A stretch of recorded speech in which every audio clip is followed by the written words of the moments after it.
All right, so I'm here. I'm joined with Rebecca Ellis, aka Becky. Thank you for joining me. I'm so happy to be here today. Thank you. So, today we're just going to talk and get to know you a little bit more, get to know about your role here at Heights Behavioral Health and kind of what makes you tick. So, why don't you go ahead and you can introduce yourself and kind of what you do here at Heights Behavioral Health, and then we'll kind of talk about who you are and what you're about. Awesome. My name is Beckie Ellis again, and I am the director of mentoring here at Heights Behavioral Health. I've been with Joni and Zoe for going on almost 5 years now. I love being part of this little family I feel that we've kind of created, and yeah, I'm just happy to be here Yeah. and ready to answer any kind of, tell you a little bit about myself, my why as to what brought me into this kind of work to begin with, and Yeah. more about So the mentoring. let's start there. So how long have you been in this type of work, and kind of what led you into this field? So I'm coming up on my 6 years of sobriety. August 28th of this month will be 6 years for me. Yay. Yeah, it's it seems like it's been a lot. It hasn't been as long as it has been. I don't know. It just feels 6 years. Yeah. It happens fast, right? Yeah, like I never thought that I would make it past my first year in the beginning of all of this. But that's kind of what brought me into this field. I It was January 5th of 2020. I was sent to the hospital, and I was yellow. I was swollen all over, and I was in so much pain. And I had basically drank myself to death. And they gave me 2 weeks to live. Wow. They said, call your parents, your family, or make all your, do everything you need to do, and get ready, basically. And I ended up, as you can see, that did not happen, and I'm still Yeah, in here. thankfully. But I was in the hospital for 3 months, and yeah, I fought for my life, and it was very traumatic on me and my loved ones, and I had to go through physical therapy afterwards. I had to learn to rewalk in ways. It was very trying. I lost half my hair. Like, it was just physically, I mean, I should have died. But I think that I had a bigger purpose, and that purpose led me to this field. And even after that, I never said out loud, hey, you're an alcoholic. I was still in denial. And my mom was in from Canada, and she didn't want me to live by myself because I couldn't take care of myself for months, even after I got out of the hospital. And so I ended up moving in with family members. And COVID had hit. And so we were all, in the house, couldn't leave. It was a scary time, if you remember. Oh, yeah. And I slowly started drinking again. And that's when I was like, you're going to kill yourself again. So I made the call, and I went to rehab, and it was state funded because I had no insurance at the time. And I met this wonderful woman while I was there. She worked there, and her name was Melissa, which I thought was it was a different name. But she is one of the first people that ever made me feel like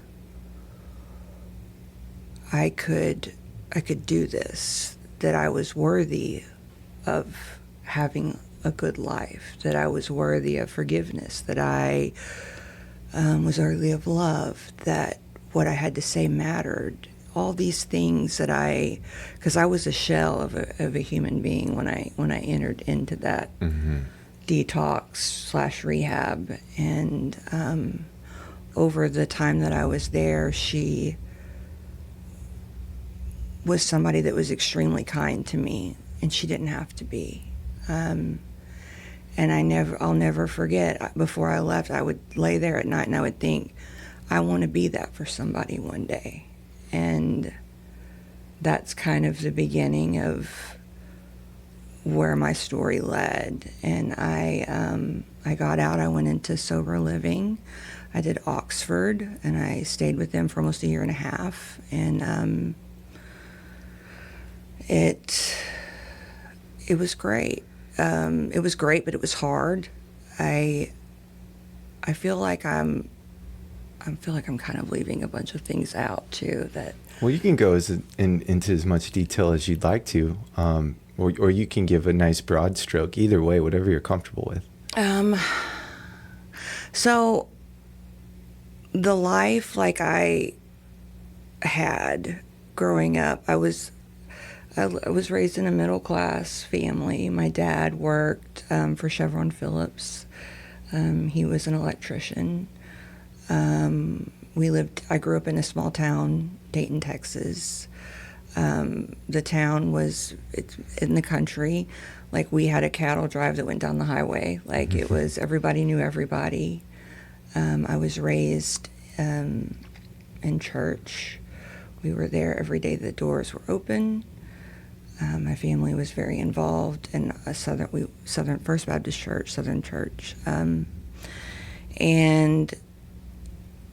But I think everyone from the outside thought that my family was like a perfect family. Mm-hmm. And it was not that at all. It was, in fact, it was hell. It was horrible. I love my family. I love my parents. My father is no longer with us. He passed before I got sober. And he did change the last 6 years of my life, but up until the last 6 years of his life, he was I was raised in a very, very abusive, very, very toxic home. And I'm the oldest of three. Okay. So I have a sister and a brother. And my mom did the best she could. But my mom was also in crisis mode too, I think, Yeah. mental health wise. And she did the best she could to step in, I think, and help with when things got really, really bad and physical and verbal. But when you're raised and you grow up in that, and you learn how to try to be as silent and out of, like, you walk into a room and I still find myself doing it. Like, I can read people because I would have to read the situations of the room and how I would need to be in those situations as a child so that I didn't get hurt. Right. Or that I could protect my siblings or whatever that looked like at the time. And I remember thinking that that I thought, did everyone go through this? Like, I didn't know that it wasn't something that was normal, I guess. And so that was kind of, I think, at 18 when I left home, or actually I was 17 when I left home, and I found partying, because I'd never drank or done drugs before then, that it gave me, I was able to numb things, and I was like, oh my God, what is this? Yeah. I don't have to feel this way anymore. This makes me happy. This takes away all the other stuff that I've been carrying my whole life. And so that's when that whole thing first started for me, that led into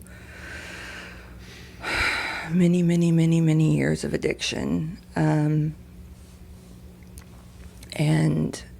in that lifetime, in my early 20s, it was cocaine addiction that was my go-to. It was that was my drug of choice. I loved to dance, loved being up all night. It made me feel like I could become somebody that wasn't shy, that wasn't, I became the life of the party. I became this fun person that everybody wanted to be around. And it was fun until it wasn't. Yeah. And I met my ex-husband, and we met, and I got pregnant with Ava like 2 months into, I was 23 years old. And so as soon as I found out, it was very easy. I was able to just stop. And I did. I just stopped. Never picked it up again. Still haven't ever touched it to this day.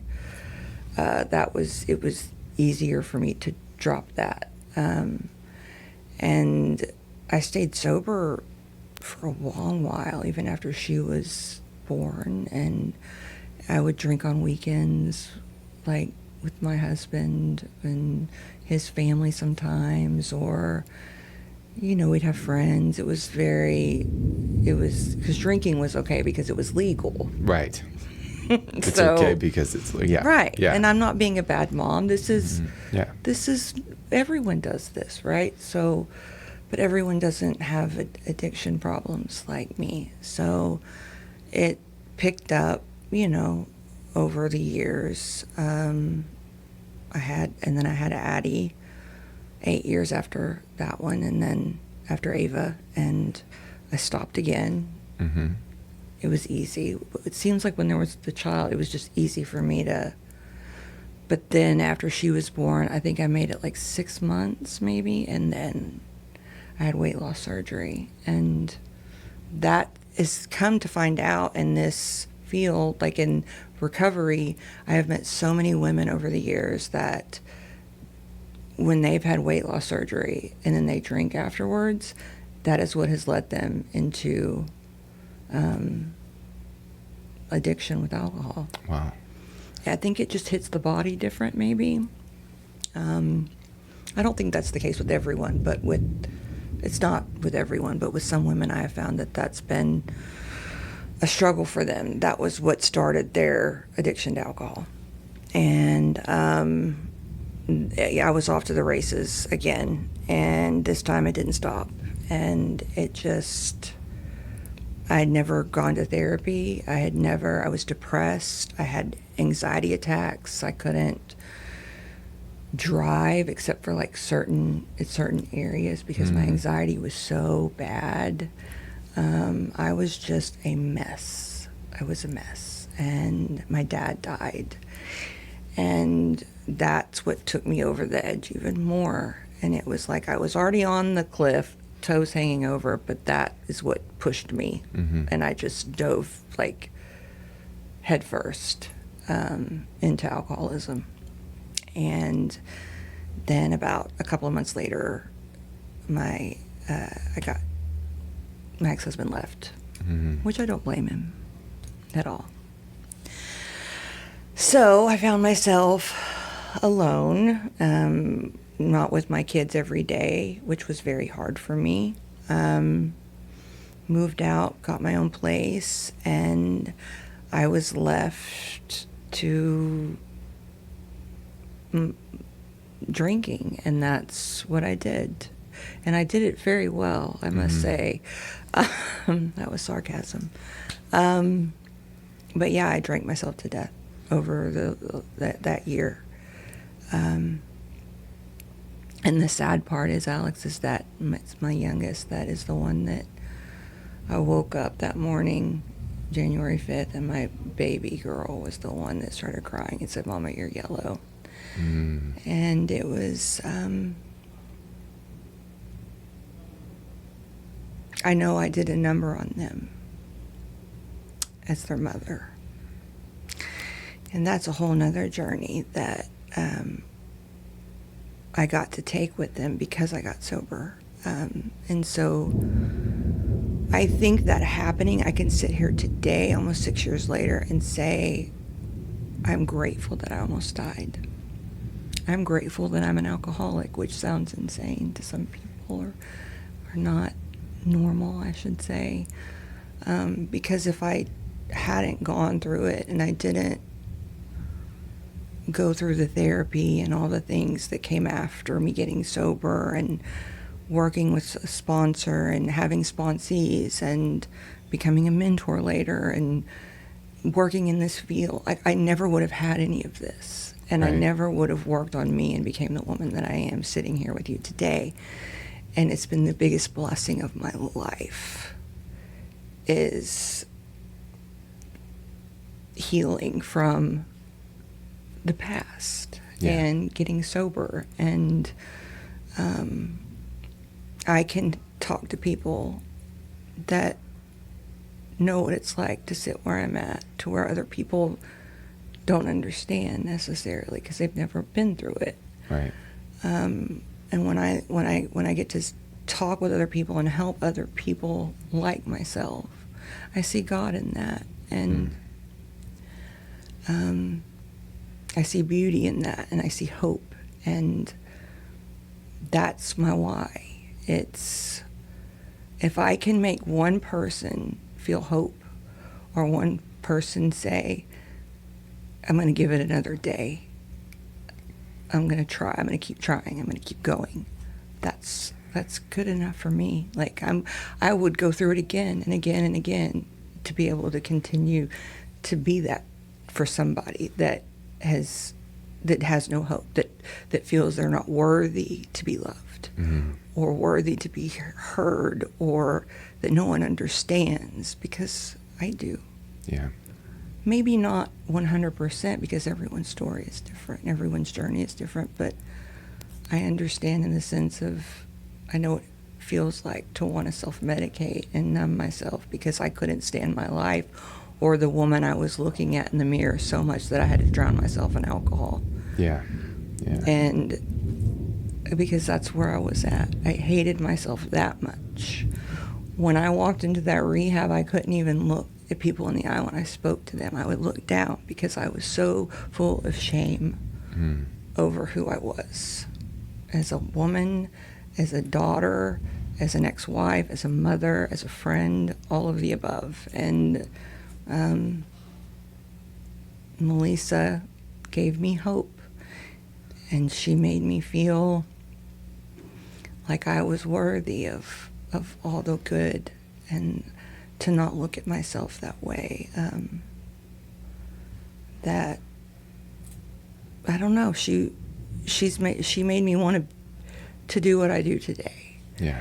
And that's why I love what I do. Thank you so much for sharing that. I know that that's super, it's emotional, and I know that it's, you know, the way I think of it too, and what you said was very poignant, and, you know, struck me is that, you know, you're grateful to be an alcoholic, where, you know, you would think, why would I be grateful for that? But all great stories have conflict. All character building comes from some kind of crisis. Correct. There is no story or lesson worthwhile without some kind of challenge. And to be able to take that perspective, to be able to look at that and to apply that to your life, but then to commit yourself to sharing that with others, is not only, it's commendable, but it's heroic, right? So we talk about the hero's journey, and you quite literally were on one and are that for people that are in positions like you've experienced. And, you know, I'm very grateful that you're on the team. I'm very grateful that you're here because, you know, your unique story, your unique challenges only add to the value and to the help that we can provide here for people. Thanks, Alex. So, and that's wonderful, and it is beautiful. And, you know, life is chaotic and beautiful, and out of the chaos comes the beauty. So I know there is a lot of shame within this industry because of how it can affect people around you, and in those moments you feel that shame. But I think that it's so wonderful to be able to kind of shed the shame, to stand in it honestly, and to turn that into something positive. Yeah. And it does take the work. and it takes a lot of work. It takes a lot of work. And that's important to know. But it also, you can look at the product of the work, and you can share that with others, and that's beautiful. Yeah. It's hard in the beginning, but you keep, like they say, it's what we say, it's 1 minute at a time, it's 1 second at a time, it's 1 day at a time, and it's true. Like, in the beginning, it's definitely that, and I think that having people in your life and that are surrounding you, like I think Jeff talked about community when he talked about, but it's true, like having somebody in your life, at least one person that understands what you're going through, that can hold your hand through hard times, because life keeps going, even though you're sober. Yeah. And you're going to get hit with things that are hard to handle for most people every day, like death or divorce, or I was in a car accident, or I overdrafted my bank account, or, like it can be the small things to the very, very large things. And before you get through them, because you drink, like it's like, oh, today was stressful, I'm going to make a drink. Well, you can't do that now. Like that leads back to who you were. So now you've got to have somebody that you can call or go to a meeting, or because we can't handle the things that are hard the way we used to handle them. We have to learn how to handle them without alcohol or drugs. Absolutely. And I want to kind of take you into the whole mentoring thing. Yeah. Let's lead into that. So, we talked about a bit of your story, your why, what really motivates you. So let's talk about what we're doing and how you're applying that why to Heights Behavioral Health and to your profession, to your career. So tell me about what that is, what you're doing with it, and how it helps people. So I'm the director of mentoring. I started out just mentoring, and I've worked my way up over the years with the company. Mentoring is, I feel that it's basically like a sober coach or a life coach. It's not a sponsor. It's not somebody that's going to walk you through your steps, do your step work with if you're in AA or NA. It's somebody that is going to pick up the phone when you're having a really bad day, and it's going to listen and be there for you. And if they're like, hey, can you come over? Yeah, I'll be there in 20 minutes. I'm on my way. That's what a mentor is. A mentor is somebody that really and truthfully you can lean on through the bad times, through they're there also for your celebrations too. It's like a friend, but it's not at the same time. It's a friend that is there for you. It's not a sponsor. It's somebody that has been where you're at, that understands the road that you're on because they've walked it themselves, and they understand to where I'm not going to put somebody, like say we have a client that calls and they need somebody to get them into the community of recovery because they have no community. They have no one that understands in their life. They have a lot of friends, but none of them struggle with addiction. Their family is trying to understand, but needs to understand more.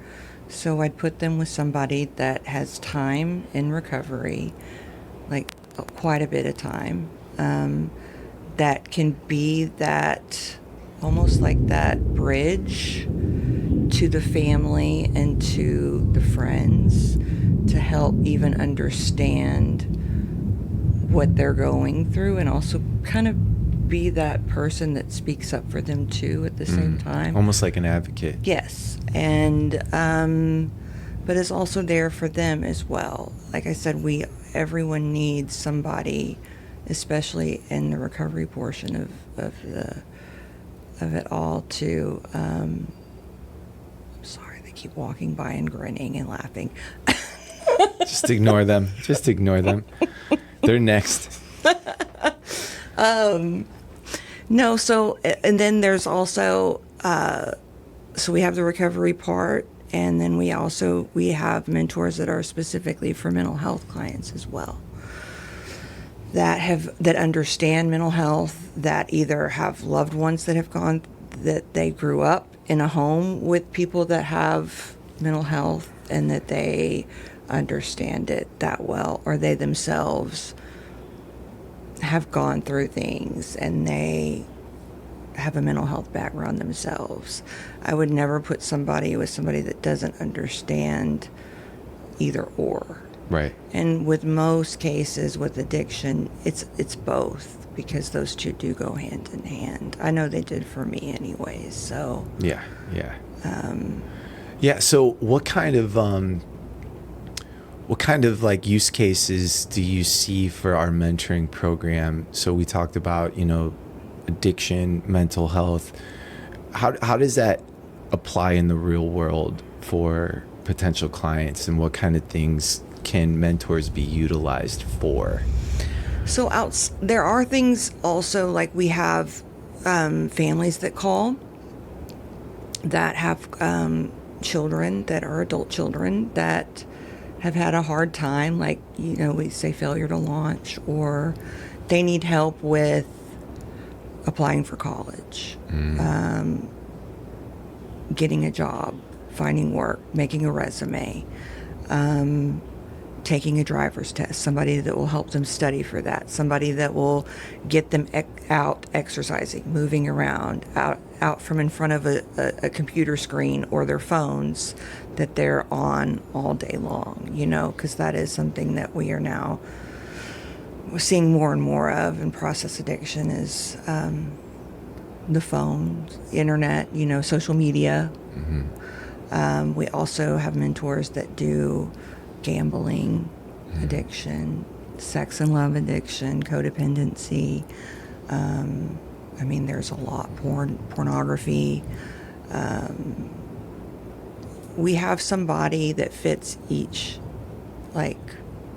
individual's needs. Yeah. Correct. Because no one's needs are the same. Every person is different. Like I said, everyone's journey and walk is different from the next person's. But it's putting them with somebody that understands. It might not be the exact same. Right. Their walks aren't the same, but they understand the walk. And we are now also starting to take adolescent clients as well. So 13 and up, which I think is going to be really, really great, because I don't think that there's really anyone in the Houston area that is doing that right now. Right. And you have these younger kids that I feel they need the support more than a lot of people do, really and truthfully, because they're such at that young age, and especially if you're a child that's dealing with addiction, mental health, process addiction, a lot of times the remedy for the kids beyond your treatment or beyond the clinical aspect is having adult role models that the child can look to, that maybe aren't mom or dad, because they're a teenager and mom and dad are the last adults that they're trying to open up to for whatever reason. We've all been teenagers, so I didn't want to talk to my parents. But having a mentor is almost kind of, it can be likened to the big brother, big sister kind of programs for kids that need that adult role model, except for ours are highly tailored and specific to the individual. Correct. And so it really does act as that supplemental arm of the therapy or of whatever work or program they're in, which kind of leads me to the next thing about mentoring. So to utilize our mentoring program, does one have to become a patient of Heights Behavioral Health, or can virtually anyone access our mentors as long as they qualify? Anyone can. That you do not have to be a client of Heights Behavioral Health. You can call our admissions line and talk to whoever answers and say, hey, I want to talk to somebody about mentoring, and they will transfer whoever to me, and we can help anyone. Okay, that's great, because in my head I'm thinking of, there's so many. I'm a young parent, and there's other young parents that I talk to where they've got kids that are totally addicted to their phones, their screens, to things that don't hold the same stigma as like alcohol or drugs, but have very damaging effects on the kids or on anyone really that falls into that pitfall. Where that parent might not necessarily see their child being raised to the level of going to a PHP or an IOP program or an inpatient facility. And that can be kind of scary to them, the sound of that as well. Yeah, but they might want to say, hey, I would like to get little Billy a mentor for his last semester of high school. Yeah. And help him with his social anxiety and getting out of his, Fortnite server, so that he can be prepared for college next year. Yeah. And that mentor can work with them on a couple hours a week for the next 6 months, and then really kind of give that child another perspective, another person to look up to, another resource, and that can make the difference for somebody in a big way. Get them out, get them active, get them participating in their own lives outside of whatever bubble they put themselves whatever in. bubble they're in. It's getting them ready for college, there's a whole checklist of things that we can offer for, especially in that scenario, for kids that are getting ready to go to college, but they're stuck. Family feels, Jake's stuck. We can't get him to do A, B, and C. We need someone to help us get him motivated. Somebody that can take him to do things. We can create like a checklist of things that need to be done every day. There's really nothing that a mentor can't really get done with a client. Nothing is too, I feel, out of the box. Yeah. I think that that someone can help another person do. Yeah. And all of our mentors, they do it because, again, the why. It's because they care, and because they have hearts that want to give back, and they want to see people succeed, and find all the things that they deserve in this life. And that's why we do what we do, is to continue to pay it forward in a way to help others kind of find their, I don't know, it's very freeing. Yeah. To watch someone else succeed or have that aha moment that you had. Yeah. But to see someone else have it and go and be able to witness like the changes that come when they do the work. That's worth it all right there. Like, just to see that it makes the job worth it. That's wonderful. And I agree. They say things like, people talk a lot about like maybe like depression, or even like negativity is contagious, right? It can be spread, but it goes the other way too. Yeah. And if you're putting energy, you're working with people to see positive change in them, and that starts clicking, and then the next thing, the next win, and then you see that, and now you're emboldened and empowered and motivated to continue to push, because it does feedback in a positive way as well. And that's a wonderful feeling, and it's wonderful to kind of pay it forward. Like you said, like you wanted to be that person that was in your life that helped you. You want to be that for others. And there's no better, way to commit a career than to do it in service of others, I feel. And it really allows you to go through all the trials of life, what we all do, but we can go through it and have a different guiding light that really, really satisfies, not in a selfish way, but in that service, right? It's you're at service. And I love that about our mentors, because essentially that's what it feels like to me. It feels like a collection of individuals that just want to be at service. And that can take a million different forms, everything from helping you with the job interview, getting your confidence to make a new friend, to looking at the pile of laundry that you need to do and removing the anxiety of that so that you can accomplish even the small daily wins. It's true, the little tasks. Yeah, they add up. Especially when you're deep in depression and, you're having a hard time getting out of bed and just taking a shower. And then you look at all the to-dos at home. And they just keep piling up and adding up. And that makes the depression worse. And, it would be great to be able to just say, I'm going to call so-and-so, and I'm going to have her see if she can come over and just sit with me. And while maybe I do this laundry. Let's have a plan. Or talk to me while I do this. Give me some motivation. Even help. Because they will help, too. They'll help you get things done. No one should be alone in that feeling either. That with mental health and depression and anxiety and all the other things that come with mental health besides depression, I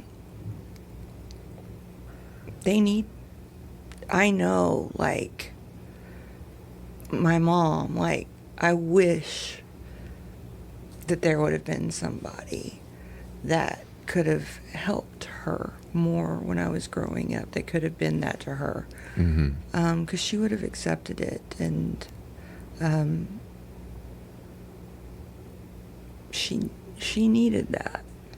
But that kind of thing wasn't around back then, I don't think. Right.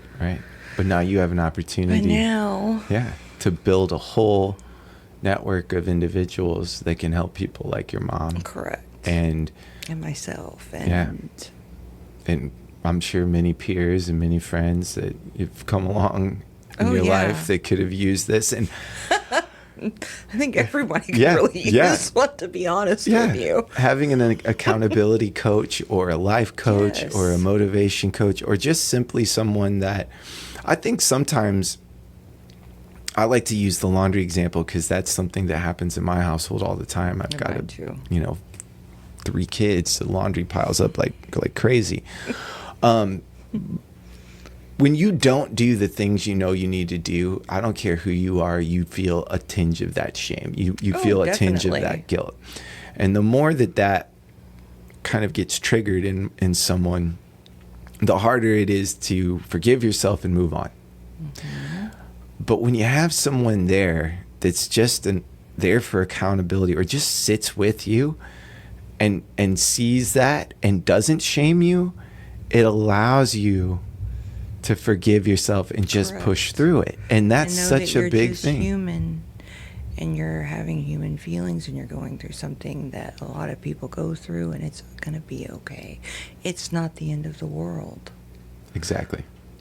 But hearing it from someone else and having somebody sit with you, it does change that. Yeah, especially if they're not a family member, they're not your spouse, or you're not your parents. Like, we all have our own dynamics and our own interpersonal relationships that come with history, which sometimes prevent you from receiving something from them that you could receive from someone outside of your circle. So if someone outside of your circle says, hey, I see that, I hear you, I understand that's difficult, and it's all right, and we're going to just get through it, you could receive that differently than maybe if my mom said that, because it's like, all right, mom, you're my mom. You're my mom. You have to Right. say this to me right now. It affects people differently. So I'm not only encouraged by the program, I'm really excited to see how mentoring is going to be able to help people, and all the different cases that we'll be able to apply mentors to get people from point A to point B as they live their lives healthily, live their lives in sobriety, live their lives in some kind of a remission state, or in a controlled state and a stable state where they can thrive. And I love that we have mentoring, and that you're heading that department, so that we can continue to see all the ways it can evolve and grow and become what it needs to become for who it needs to become for. Like it, because it's so flexible. I love that about it. I do too. Yeah. It's I mean, we can do anything from 2 hours a week to, I mean, it can go, we have people that do 10. I mean, because they really need it. Even more than that. Like, I think at one point we had somebody that was doing, I want to say 14 hours, like 2 hours a day. It was only for a little bit period of time, and then they would step down to like lesser hours. Right. But for the first month, family and client thought, I need this extra support right now, so that I know that I'm going to stay sober during this period. I have somebody that's going to check on me every day, and I'm going to see that person every day, and then that relationship is built, and then they step down, and then they step down to less and less till they don't need it anymore. Yeah.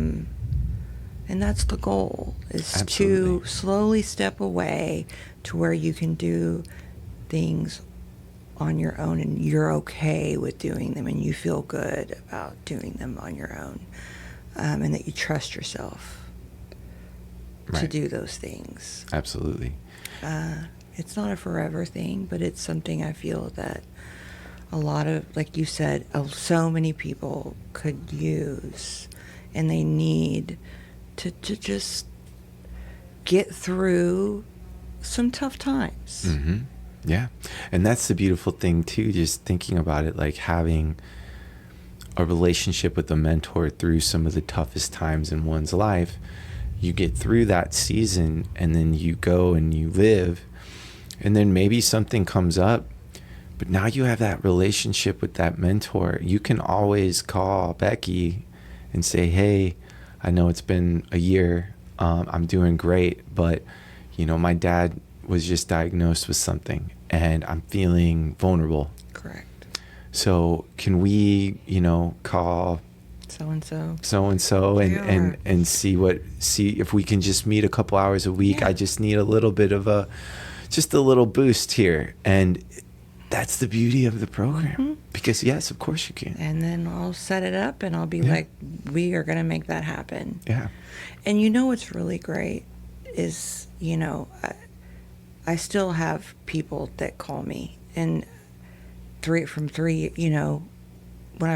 of my first mentees that I ever had, like, I still have, they'll still check in with me and let me know how they're doing, and That's how wonderful. great their lives are going, and that they're still sober, and they become, it's like a little family in a way.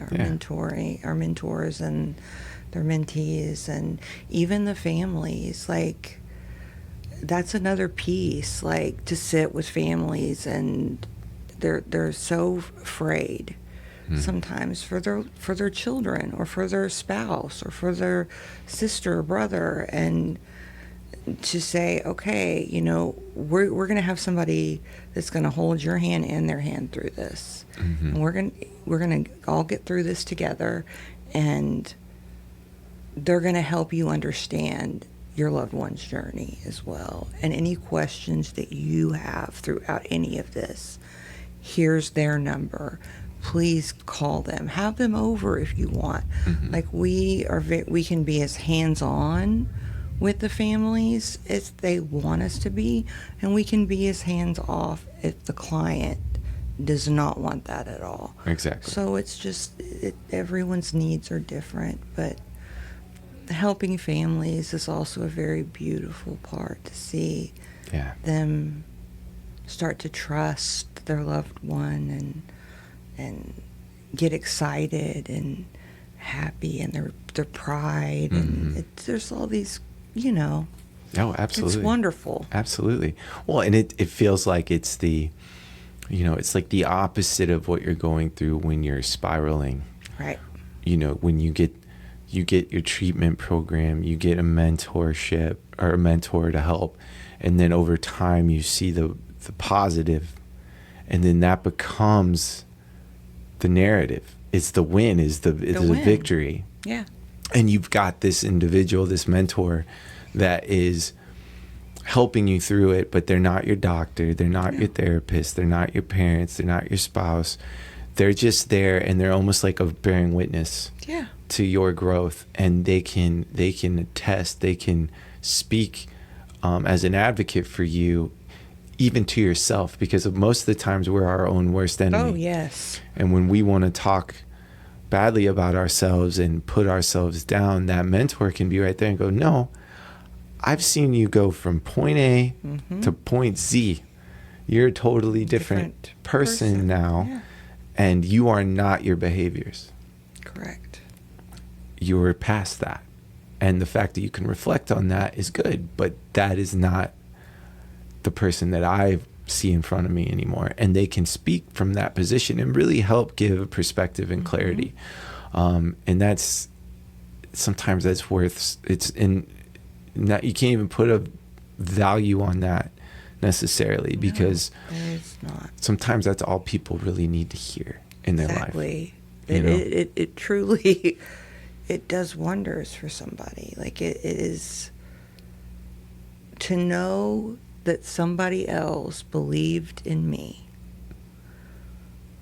when I was at my darkest, lowest moment, gave me such hope, and it made me feel seen and loved. People need to feel loved and seen, and they need to feel hope, especially when they're going through things like addiction and mental health problems or issues that are occurring, and they just can't get a handle on it, and